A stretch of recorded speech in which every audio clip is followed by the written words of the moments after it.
Good evening, my News Midday TV family. Welcome back to the channel for another news update for January 19, 2024. And in the news this evening, rifles and imitation guns seized in Clarendon, men arrested. The Clarendon police are reporting that 12 rifles and 13 imitation board guns were discovered at the office of an unregistered security company located on the premises of the Dembe showground. 3 men were arrested in connection with the find. The police say the find resulted from an extensive investigation stemming from the arrest of 2 men after cops had discovered an illegal firearm in the vehicle in which they were traveling along Waterman Street in Hazy in the parish on Wednesday. The police report that about 10 p.m. on Wednesday, a team was conducting an operation when they signaled a white Toyota Probox motor car to stop. The driver reportedly reversed and the passenger in the front seat was observed acting suspiciously. The police took action and searched the vehicle, and a firearm was found under a mat on the floor on the passenger's side. A security guard of a Content District Yorktown address in Clarendon came from the front passenger seat and claimed the ownership of the firearm, but stated it was a BB gun used for work purposes and that it carries a bullet, a well-placed news source disclosed. The driver and the passenger were taken into custody.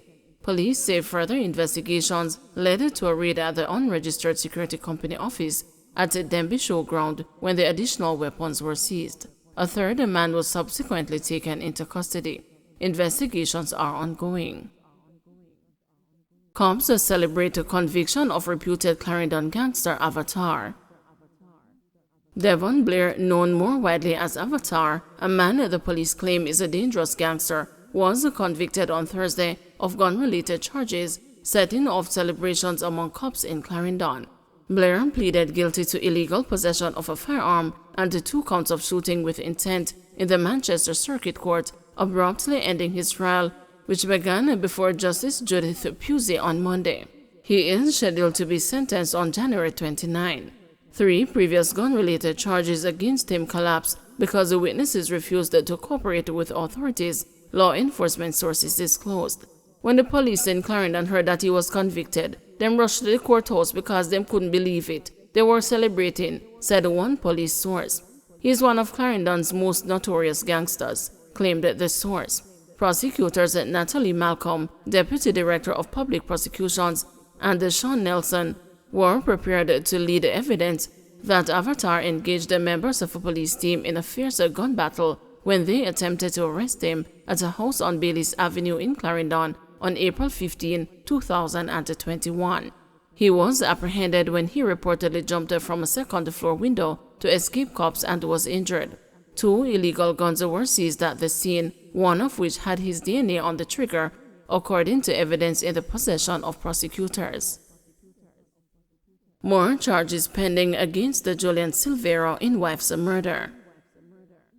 Deputy Commissioner of Police Fitzbailey today disclosed that more charges are to be laid against Julian Silvero as a part of the probe into the murder of his wife Melissa Silvero. The former parliamentarian was charged for her death this afternoon. In giving an update, Bailey stated that the investigation remains active and more charges are pending against him. He indicated that the probe has been a comprehensive and a thorough one, which saw the utilization of cyber, ballistic, telecommunications, forensic, and other tools. Melissa, 42, was murdered at her home, located at Diamond Court, Diamond Road, Stony Hill.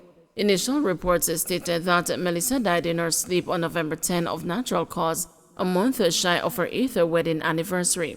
An autopsy performed 3 weeks after her death unearthed at least 3 bullet fragments in her body. This prompted the police to launch a murder investigation. Julian Silvero's licensed firearm was taken for ballistic testing.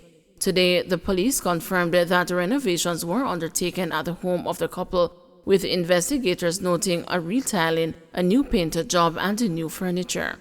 They stated that this raised the suspicion of cops, which led to the appropriate personnel being brought in. Bailey defended the work of the police, dismissing claims of a cover-up. He charged that it was the work of the police in pursuing an autopsy, which led to a deeper investigation and the eventual arrest of a suspect and the laying of a murder charge. Judge begins giving instructions to jury in Shenika Grey murder trial. High Court Justice Bertram Morrison has started giving instructions to the jury in the trial of Gregor Roberts, the man accused of the 2017 murder of schoolgirl Shenika Grey, regarding how to arrive at a proper verdict in the case. Morrison advised them not to allow emotional responses or speculation to influence their verdict. You are entitled to draw inferences, that is to say, come to common sense conclusions based on that which we have said, but you must not speculate. You must not form a theory or conjecture without a firm evidence, Morrison advised the jury.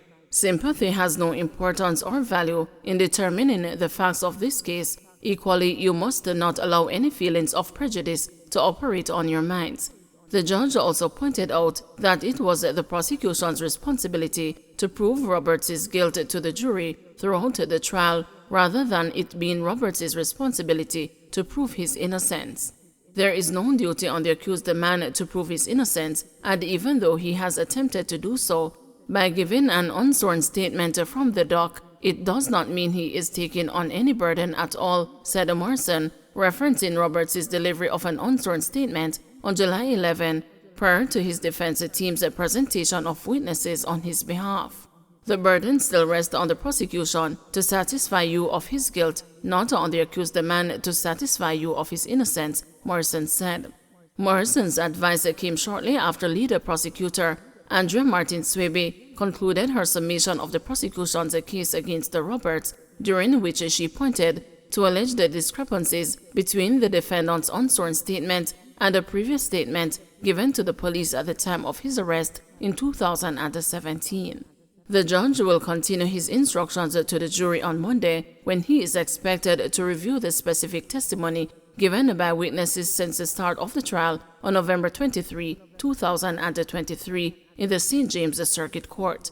Gray, a grade 10 student of the Greenpond High School in St. James, was found dead with multiple stab wounds in the Irwin community in St. James on February 1, 2017, 3 days after she was last seen alive on January 29 that year.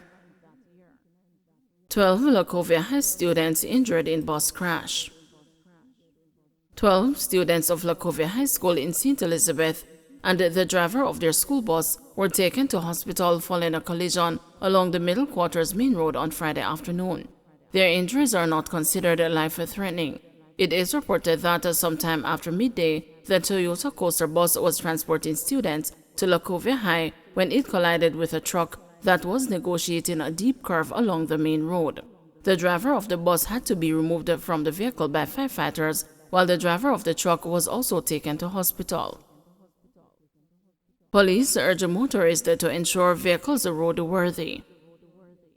Acting Superintendent Coleridge Minto, head of the St. Elizabeth Police, is urging the motoring public to ensure their vehicles are roadworthy. His comment follows a clampdown Friday morning on motorists who were in breach of the Road Traffic Act. Several drivers of mainly larger vehicles were issued with summonses for varying breaches in an operation along the Pepper Main Road in St. Elizabeth. The Police, Transport Authority, and Island Traffic Authority conducted the operation below the border with Manchester. Acting Superintendent Minto said the crackdown was aimed at holding repeat offenders accountable. We will continue this type of operations right across the parish to ensure that our motoring public, they are safe for the use of the roads. One truck that was seized earlier, the driver was issued on the 8th of January for driving an unlicensed vehicle. He's back on the road utilizing the same vehicle loaded with aggregate. And so this enforcement is to ensure that persons obey the law, and when they are so prosecuted, that they go and to treat with their respective tickets. We ensure that the loads are secured, and that is one of the things that the officers have been checking to ensure that the loads are secured. We have situations where persons have, particularly those transporting steel, that are in the smaller units, and we have been doing some prosecutions for some of those offenses. We do have the defective vehicles. We've seen tires that are worn to the thread. We have seen persons for unlicensed motor vehicles, uninsured motor vehicles. And those are just some of the common ones that we have seen since morning.